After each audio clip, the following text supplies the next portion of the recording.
एक के बाद एक नए अनुष्ठान, शिविर, अधिवेशन और विभिन्न आयोजनों का इस वर्ष भाग्योदय तीर्थ साक्षी बन रहा है।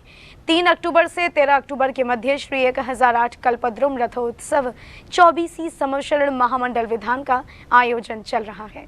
निर्यापक मुनिपुंगव श्री सुधा सागर जी महाराज सत्संग के पावन सानिध्य में श्री 1008 कल्पद्रुम रथोत्सव 24वीं संवत्सरण महामंडल विधान का आयोजन किया जा रहा है। 3 अक्टूबर से 13 अक्टूबर के मध्य इस विधान में आरिका रत्न श्री उपशांतमती माता जी सत्संग का भी सानिध्य प्राप्त हो रहा है। प्रभु अभिषेक पूजन एवं शांति धारा के साथ विधान के दूसरे दिन की शुरुआत की गई।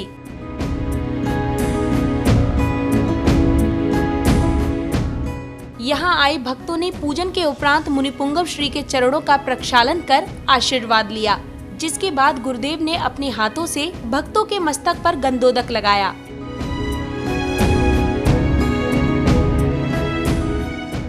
इस दौरान अलवर से आए जयंती परिवार के सदस्य नरेश जी जैन ने कहा कि गुरुदेव जहाँ भी होते हैं हम वहाँ दर्शनार्थ अवश्य पहुँचते हैं। अगर भाग्योदय तीर्थ में हम कलश स्थापना के बाद महाराज जी के जन्म दीक्षा दिवस पर आए थे और आज फिर पधारे हैं। और जहाँ भी महाराज जी विराजमान होते हैं हम साल में 6-7 बार आवश्यक रूप से जाते ही जाते हैं। और महाराज जी की हमारे ऊपर तो विशेष कृपा है ही, बाकी महाराज जी की सारे भक्तों के ऊपर विशेष कृपा रहती है। जहाँ भी महाराज जाते हैं अब जैन धर्म की बहुत अच्छी धर्म प्रभावना करते हैं, सारा शहर धर्म में हो जाता है।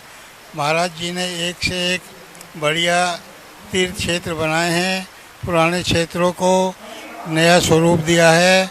और जैसे कि चांदखेड़ी, बिजोलिया, आवाजी, ये ऐसे क्षेत्र जो आज बुलंदियों को छू रहे हैं। अलवर में महाराज जी का चतुर्मास हुआ था, जब से ही महाराज जी से हम जुड़े हुए हैं। और जहाँ भी महाराज जी का चातुर्मास, उसके बाद 2003 में अलवर में ही महाराज जी के सानिध्य में हमने पंच कल्याणक नया जिनाला बनाकर पंच कल्याणक कराई थी। और उसके बाद तो महाराज जी से आत्मीय जुड़ाव है। जहाँ भी महाराज जी जाते हैं हम आवश्यक 5-6 बार जरूर ही जाते हैं। विधानाचार्य श्री बाल ब्रह्मचारी प्रदीप भैया जी सुयश जी का दिशा निर्देशन विधानकर्ता परिवारों को मिला। इस दौरान मुनिपुंगव श्री ने मौजूद भक्तों को भी संबोधित कर प्रवचनों से अभिभूत किया।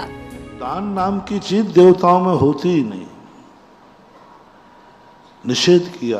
देवता कृति कर्म से रहित होते हैं,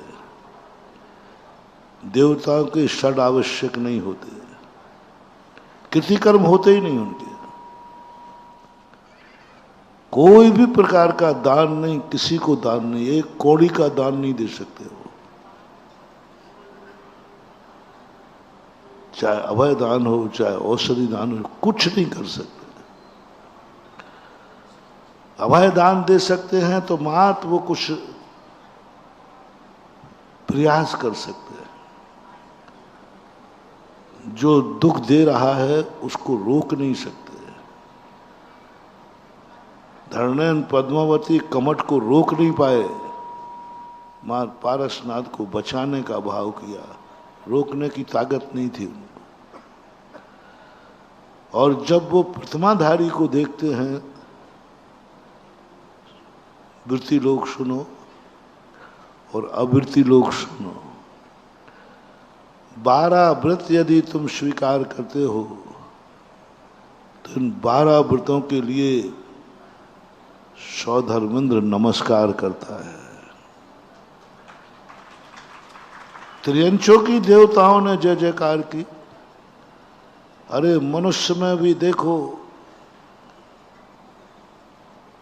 चांडाल कुल में जन्मा है, उसको भी देवता जय जयकार कर रहे हैं। इस प्रकार प्रतिदिन श्री 1008 कल्पद्रुम 24वीं संवत्सरण महामंडल विधान में सहभागी बनकर सभी भक्त आनंदित हैं। जैन फोकस के लिए सागर, मध्य प्रदेश से ब्यूरो रिपोर्ट।